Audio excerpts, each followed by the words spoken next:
the administration of President Muhammadu Buhari has shown overarching favoritism in handing out important federal positions to particular ethnic groups. A U.S. 2020 report on human rights practices in Nigeria disclosed this information. Though the report agreed that Mr. Buhari complied with the minimum constitutional requirements to appoint cabinet ministers from all the 36 states of the Federation, it pointed out that traditional relationships were used to pressure government officials to favor particular ethnic groups in the distribution of important positions and other patronage. It's important to note that the federal character principle enshrined in the Nigeria's constitution stated that government must ensure that appointments to public service institutions fairly reflect the linguistic, ethnic, religious, and geographic diversity of the country. By this, all high-level positions must be distributed to persons representing each of the 36 states or each of the 6 geopolitical regions. This has not been the case, the US suggested. Okay, well, one thing I know is truth is always constant. No matter how you try to delay it, no matter how you try to cover it, no matter how you try to defend it or to make it seem as if, oh, that is not the real thing, in no distant time, those who are hiding it, but those who know already, they know it is glaring. When people come out to say, oh, yeah, it is not true, he has drivers who are from this particular, they are not from his side, oh, they have photographers who are not this, they have some aides who are not from his tribe. It's just laughable when you begin to name all the like, according to what this man usually say, juicy position. Saraki, because they left APC because they were not being given a juicy position. But that being said, when you look at the reformation of the country, where the real position, when you talk of the top positions, they are there with these people. But these people who are defending them, they will still come out outrightly and begin to tell you, he has AIDS, all of them are whatever. It does not add up. The truth is glaring, but we all know that some people, when they see black, they will tell you it is white. There's nothing you are going to say. They will tell you what they want to say is what they want to say, not what is in the is there for everybody to say, not what is really there for people to just say, okay, yes, this is it. They will just say deny it to high heavens, whether US said it to, whether US did not say it to. Just like the issue of a NSAS reports on the protest, when the US came out and said, oh, there is no, according to them, from what the government has done, from the investigation from the government quarter, there is no proof that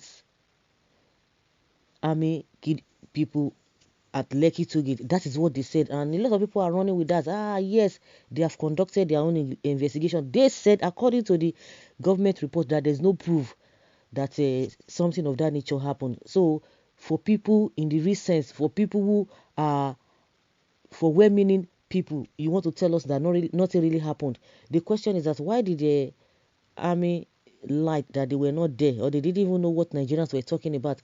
Secondly, they said, okay, they were there.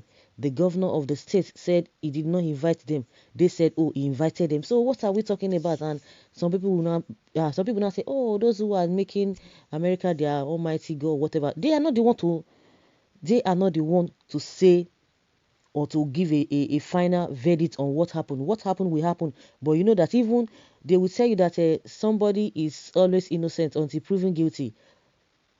They would use all the technicality or whatever, but the truth will always be there. And that is the same thing in the case. Not that because they said it, but it is glaring. You can see it.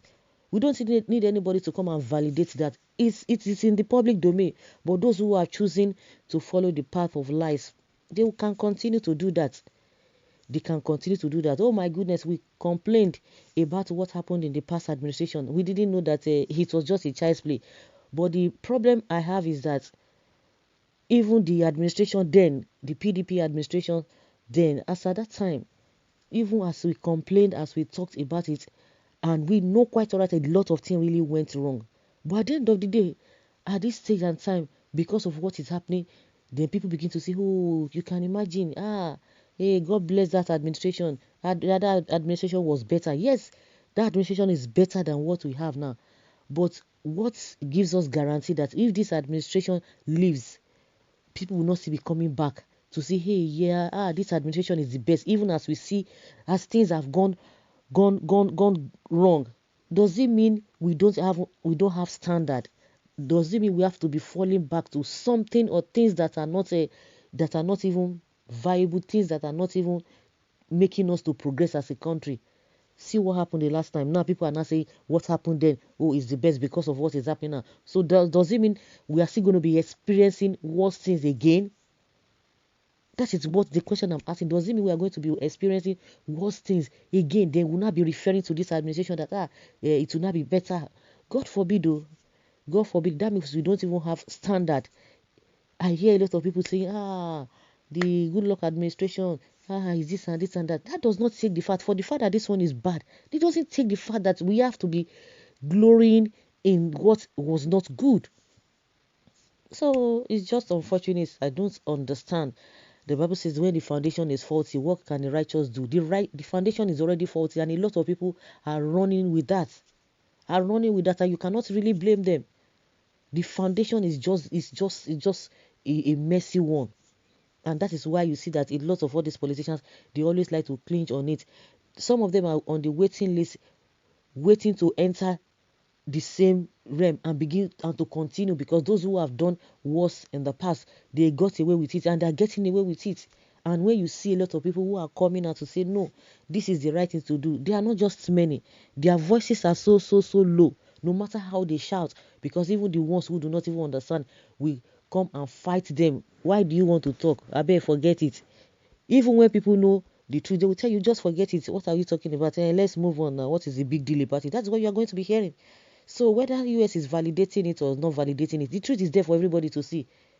And it depends. For the fact that somebody might be doing something right at some point, then you have to be, whatever, even when the person makes mistake, then you have to continue to validate it. No, that is not this. When he joined his ancestors, when Buhari joined his ancestors or complete his lopsided administration, majority of Nigerians will remember him as an agent of disunity in disguise, a wicked man, an ethno-religious protagonist, bereft of ideas, and most regrettably, a benighted president with conservative mentality. That is how somebody describe him. Excellent description. God bless you. The remaining days of 2021 and beyond. Bam, very apt description. Well, I have never seen a worse government like this in Nigeria. Even Abacha is far more better. You see what I'm saying?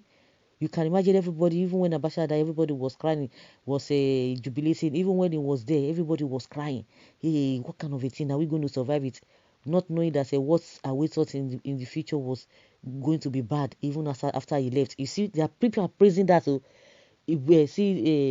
Obasanjo to Yeradra, and let's even the one that is most recent. The one that is most recent is good luck, Jonathan. See what happened and see what is happening now. And people are still talking about Abacha. Do you think we are even moving forward? We are just retrogressing. When are we going to have standard economy, standard country in this country? When are we going to have them? When people begin to continue to refer to bad things and we are still glorying in it, that would have been better. God forbid. All of them. We must aspire things ahead, greater things ahead, not what has been done in the past that even as at then we were not even palatable with that. So we just have to get it right. So guys, let's say your opinion and let's know your thoughts on this.